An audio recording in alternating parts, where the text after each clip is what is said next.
Good day and welcome back to another DBZ Dokkan Battle video. In this video, I'm going to be taking a look at the USS stage for the Vegeta'S Story Edition. So we obviously have the Goku Story Edition, we have the Vegeta Story Edition. This is the USS phase.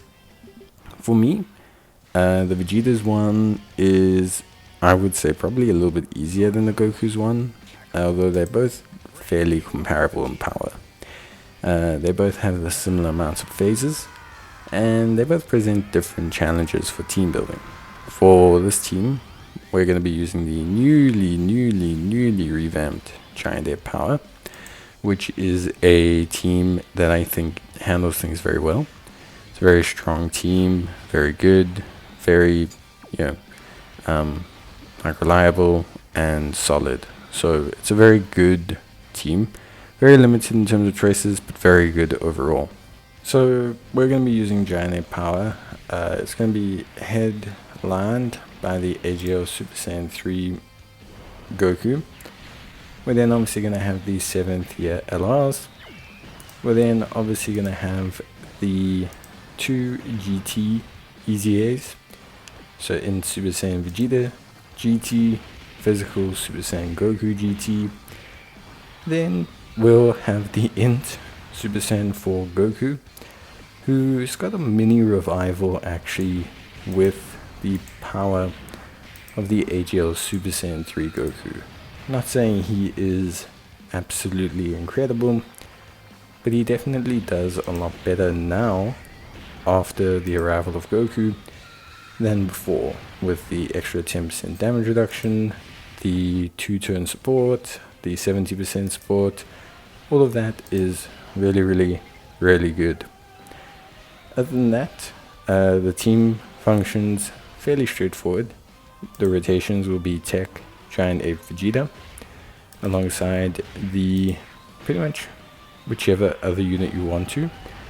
But I find generally I ran him alongside the GT units per se, or the other AGL SS3 Goku generally.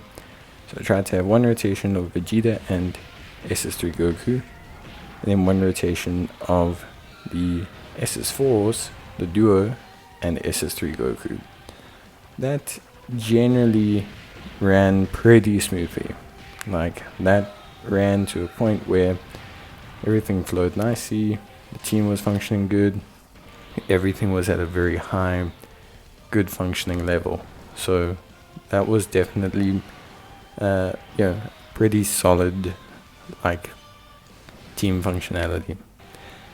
Now in terms of this event itself, honestly, it's all got its own challenges. So we have Magetta to start off with, a fairly tanky unit, but generally speaking, quite a nice stage to set yourself up with.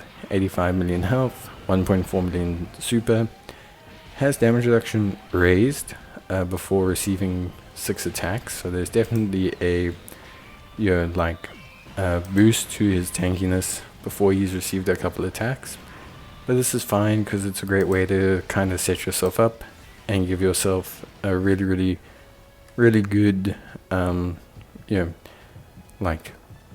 functionality. So it's just a great way to set up your rotations, get everything going.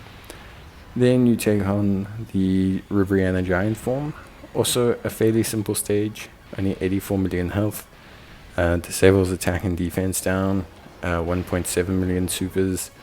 Tough, but not impossible. Again, just another good phase to kind of set things up. At this point, you'll want to turn your SS3 Gokus hopefully into SS4 Gokus, and kind of have a good time. Then after that, we take on Katopezra. Katopezra is also a relatively simple stage. So he seals on super, 1.4 million.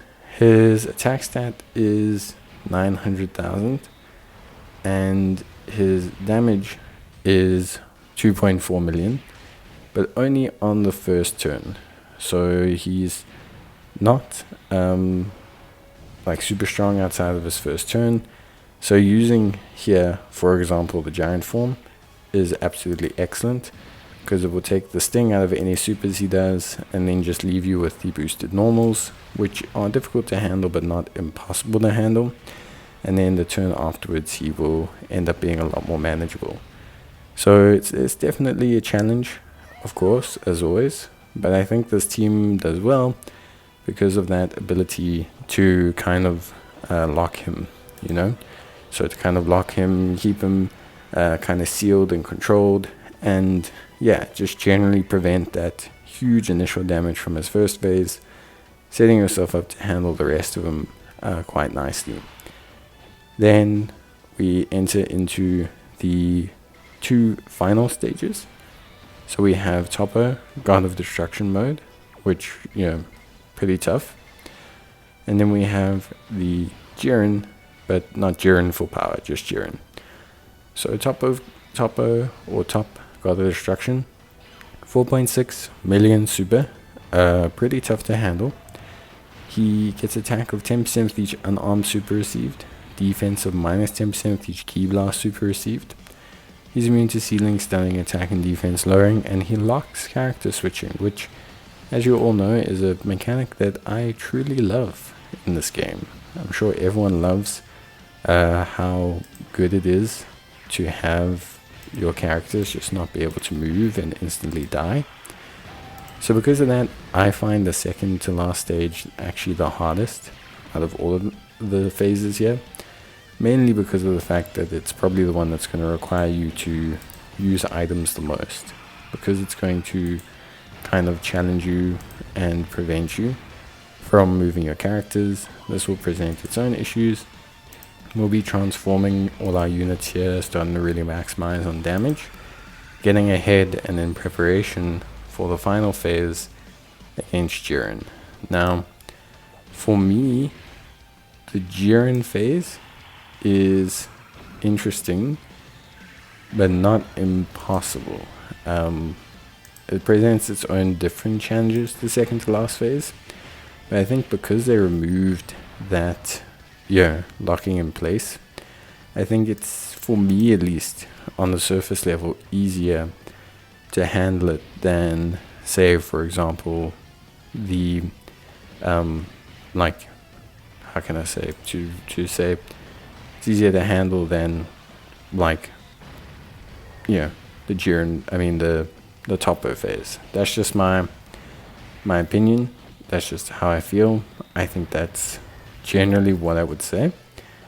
All in all, for me, just kind of looking at like the whole challenge and everything, I think this one's fairly challenging. Like, I think this stage is pretty, obviously it's one of the toughest stages in the game. It's one of the latest red zones. But I think it represents some good challenges without feeling unfair. Toppo doesn't have the most health, so it's not like you're stuck with the locking switching thing forever. And so I think it's a manageable level of difficulty. Jiren will seal you with his super. He's very likely to super your slot 1 unit as well. So that represents your own issues that you have to deal with. He has attack and defense down disabled. He disables evasion as well. His attacks are guaranteed to hit. He has defense of minus 50% within the turn after receiving 4 attacks. And he reduces damage below a certain threshold. So your goal should be to hit him with multiple attacks within a turn, to break that defense, and to give yourself a good level of damage. But that's it from me. I hope you guys have enjoyed the video.